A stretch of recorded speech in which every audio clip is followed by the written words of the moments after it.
ముఖ్యమంత్రి గారు ఇంకొక కీలకమైనటువంటి స్టేట్మెంట్ ఇచ్చారు. ఈ స్టేట్మెంటు కాంగ్రెస్ ప్రభుత్వ పనితీరును, కాంగ్రెస్ ప్రభుత్వ చేస్తున్నటువంటి దాన్ని మీకు సూచిస్తూ ఉన్నది. ఇగో మేముండేది మూడేండ్లే రేవంత్ రెడ్డి వ్యాఖ్యలు.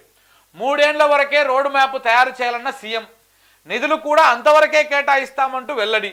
ఎడ్యుకేషన్ పాలసీ పైన సమీక్షలో సీఎం రేవంత్ రెడ్డి కీలక వ్యాఖ్యలు. వచ్చే ఎన్నికల్లో గెలవడం కష్టమేనని పరోక్షంగా సంకేతాలు. మళ్లీ గెలుపుపై ఇప్పటికే ఆశలు వదులుకున్న మంత్రులు. ప్రభుత్వంపై రోజు రోజుకు పెరుగుతున్నటువంటి ప్రజాగ్రహం. అబ్బా ఎంత మంచి ముచ్చట చెప్పిండు చూడు సార్. వాడు ఏమంటున్నాడు, మళ్ళా మేము గెలుచుడు కష్టమే.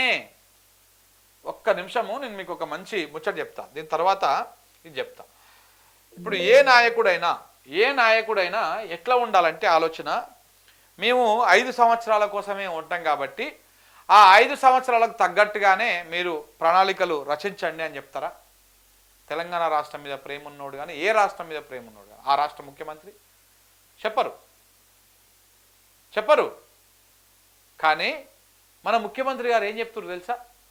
ఏమని మాట్లాడుతున్నారు తెలుసా? మేము 3 ఏండ్లో ఉంటాము, ఆ ప్రణాళికలు రెడీ అయ్యండి అని చెప్తా ఉన్నాడు. అంటే అర్థం ఏంటిది? అంటే మీరు ఎంతవరకు ఉంటే అదవరకు చేసిపోతారా?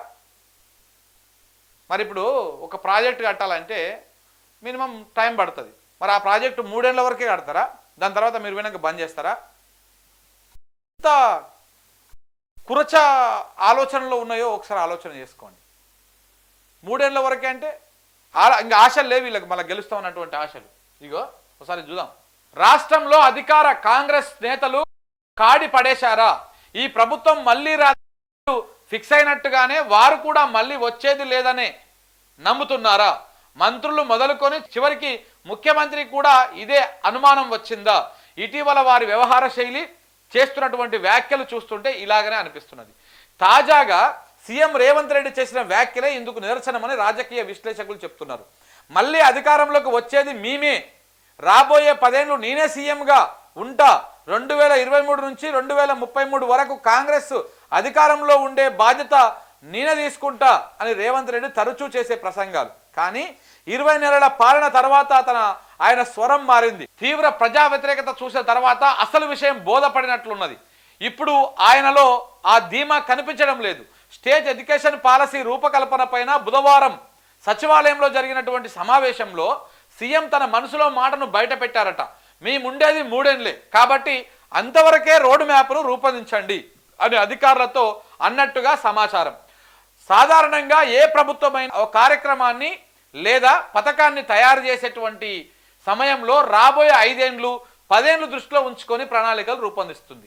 కాబట్టి కనీసం 4-5 ఏండ్లకు రోడ్డు మ్యాప్ను సిద్ధం చేస్తామని సమావేశంలో పాల్గొన్న కొందరు అభిప్రాయపడినట్టు తెలిసింది. దీంతో కల్పించుకున్న సీఎం ఇప్పుడైతే 3 ఏండ్లే మా చేతిలో ఉంది, అంతవరకు మాత్రమే రోడ్ మ్యాప్ను సిద్ధం చేయండి, మేమున్నంత వరకు అవసరమైన నిధులను కేటాయిస్తామని స్పష్టం చేసినట్లు విశ్వసనీయ వర్గాల ద్వారా తెలిసింది.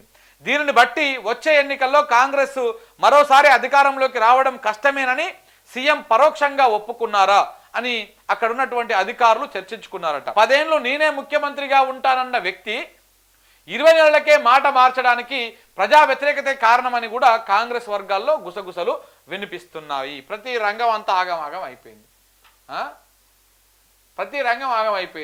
ఇక మరిగా ఆ రకమైనటువంటి మాటలు రాకపోతే ఎట్లా వస్తాయి చెప్పండి? మననే ఓ మంత్రి గారు మాట్లాడే, నేను హామీ ఇయ్యను, నేను గ్యారంటీలు ఇవ్వను, నేను అది చేయను ఇది చేయను అని చెప్పేసి.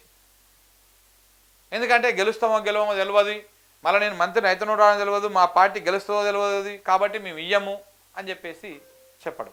సో కాబట్టి ఇవాళ ముఖ్యమంత్రి గారు కూడా మాట్లాడారు. మొత్తానికైతే చేతులు ఎత్తేసిండు, కాడి ఎత్తేసిండు.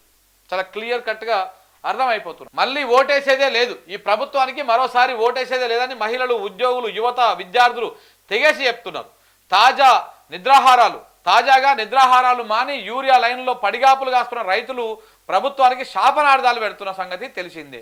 ఎట్టి పరిస్థితుల్లోనూ మరోసారి ఓటేసేది లేదని చెప్తున్నారు. మళ్ళీ అధికారంలోకి వచ్చేది లేదని మా వాళ్లకు అర్థమైంది. అందుకే కీలక నేతలంతా విధులు పక్కన పెట్టి సంపాదన వెనక పడ్డారు అంటూ కాంగ్రెస్ వర్గాల్లో చర్చ అవుతుంది. ఇట్లా ఉంటుంది మళ్ళీ కథ. ఎట్లుంటుంది?